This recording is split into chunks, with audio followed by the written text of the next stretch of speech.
My name is Nathan Lee, and I'm the Information Governance Lead and Data Protection Officer for the European Institute for Innovation Through Health Data, otherwise known as IHD.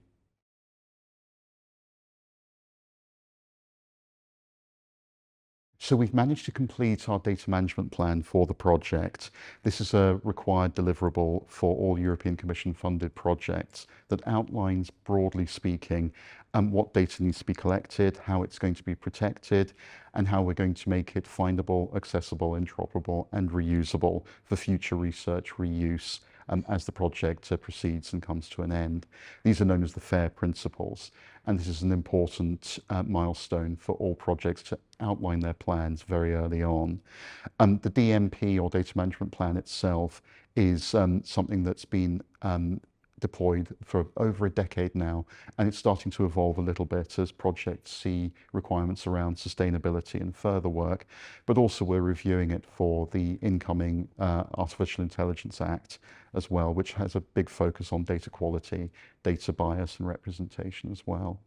We've also been handling some of the other risk management requirements too. We've been advancing our data protection impact assessment for the project and aligning it with the newer regulations like the AI Act that's come into effect in August and will be enforced in a couple of years, but also things like the European Health Data Space as well, and thinking about some of the advances in the personal interventions for patients and citizens with the Data Governance Act too.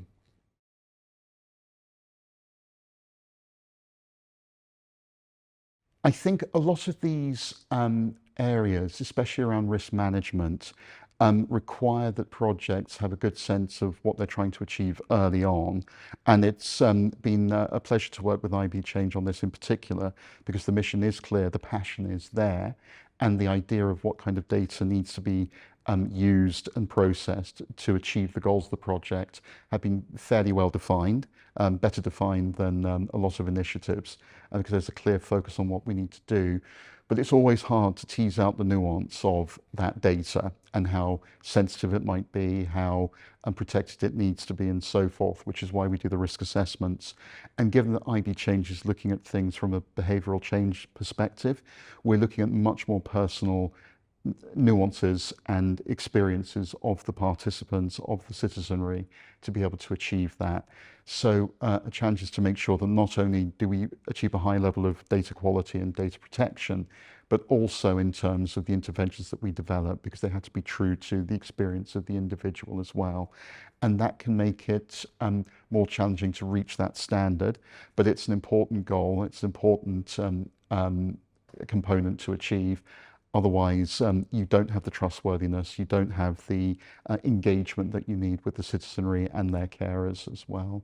But I think as we progress with the project, as I was saying, we have to bear in mind that the landscape is shifting in terms of regulations, but also public expectations as well, especially with the huge advent and the huge impact of AI and how that's becoming more and more part of our daily lives. There is some uncertainty from the public about its safety,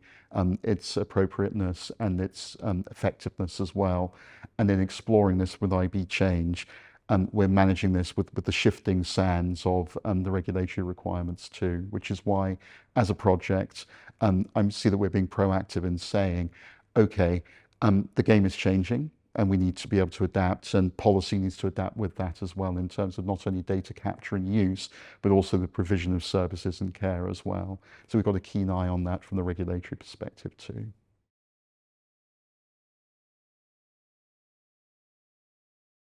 So given that we have a risk management oversight and we focus very much on the ethics as well, by definition, we have to work across all the work packages to make sure that their questions are answered, that we can support them as best we can, particularly with some of the more uncertain aspects of ethics and regulation in the work that we do. So we've worked very closely with all the partners on this, and we've been gradually understanding better the data flows and requirements and the impact on participants, so that we can help advise on research ethics committee applications, and also the articulation of things like informed consent forms and information leaflets.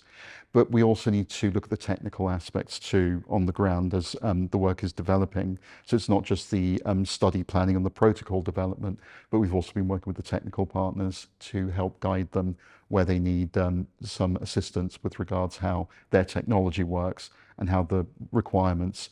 present themselves in terms of information governance and security. So it's been a pleasure so far working with everyone on that across the board, but we expect as well to be doing more on the communications and dissemination as well, working with our work package colleagues on that particular area too.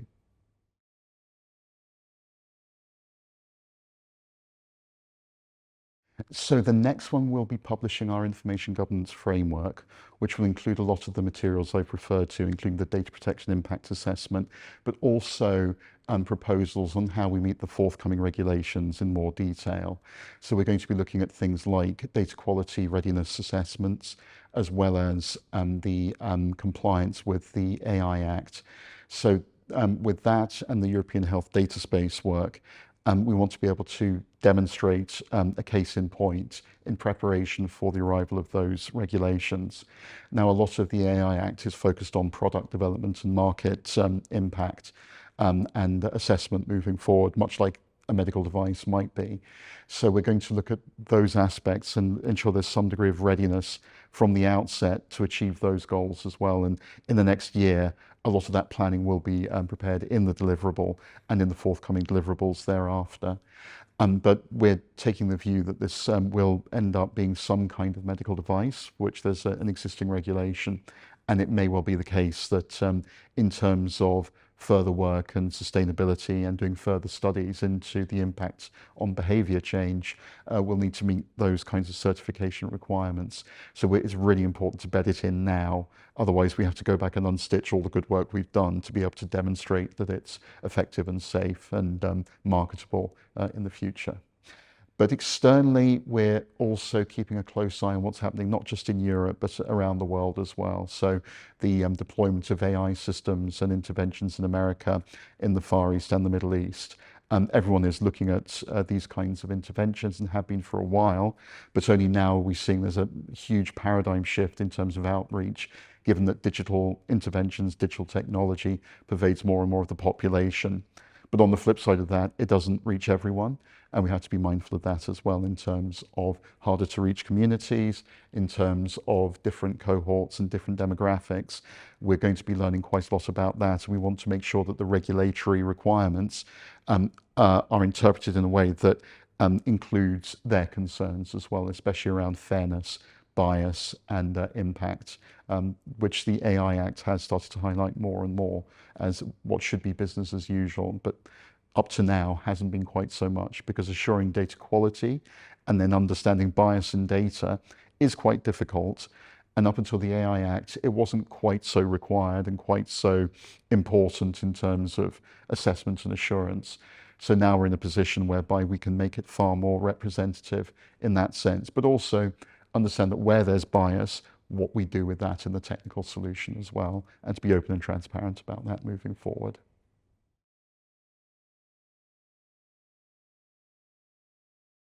So up to now, we've been able to look at quantifiable measures in terms of the kinds of data that's going to be required and the kinds of advice that can be given with regards to technology and infrastructure. But the actual impact itself, at the moment, it's the foundation for the project, really, and it's the basis upon which we can build further outreach and considerations. So in many ways, when you look at governance, very much a measurable impact is whether you can defend something from a regulatory authority or in court. And in that sense, if you don't have to have an audit in that regard, then that's obviously better in terms of the trustworthiness of what you're doing and the reliability of it, but it doesn't hurt either. So from that perspective, we're hopeful that if we were audited for whatever reason, if there is some kind of data breach or some kind of concern or consideration, we'd be able to defend it. But I think the important thing to bear in mind as well is that the outcomes of these kinds of activities should hopefully be seen in policy as well. So a reality check on how legislation is interpreted and how policy allows projects like this to be established and set up in good consideration. So I would like to see a change in the template, European Commission template on data management plans to include much more on quality, bias and fairness with regards and equity with regards to the use of the data, whereas at the moment it's very much focused on the FAIR principles, which I think nowadays is not sufficient to handle not only the new technologies that are before us, but also the new regulations as well. So hopefully we'll be able to support a good turnout in terms of participation numbers, a good turnout in terms of engagements and outreach programs as well, where once we're engaging with the communities and with the other projects through our cluster engagements, we'll be able to speak to how things are protected for the project to other project members, but also the wider public as well. So it'd be good to measure how many of those we get to do moving forward. So I think this project is an absolute pleasure to work on. It's an important area, and I think that when it comes down to it, the treatment of cancer always involves a lot of clinical information, a lot of diagnostics, a lot of treatment changes and interventions, but we can sometimes forget the human aspect and all of that and what the impact is like. So in terms of having meaningful behaviour change to try and prevent rather than have to treat, this is so vital to not only understand people's considerations and concerns and the factors affecting that, but also the impacts on them and those around them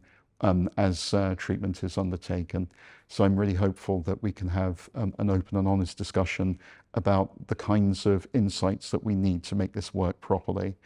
Because hitherto, I think it can be very difficult to look at source data and to be able to do the research and analyses on it. But we have a real opportunity here to shed some light on not only the quality of the data that's collected during the care aspect, but the amount of information that is gathered just by living every day and understanding how people interpret that and understand that, and the importance of having support networks, positivity, and indeed using the tools that you can to achieve the best outcomes possible.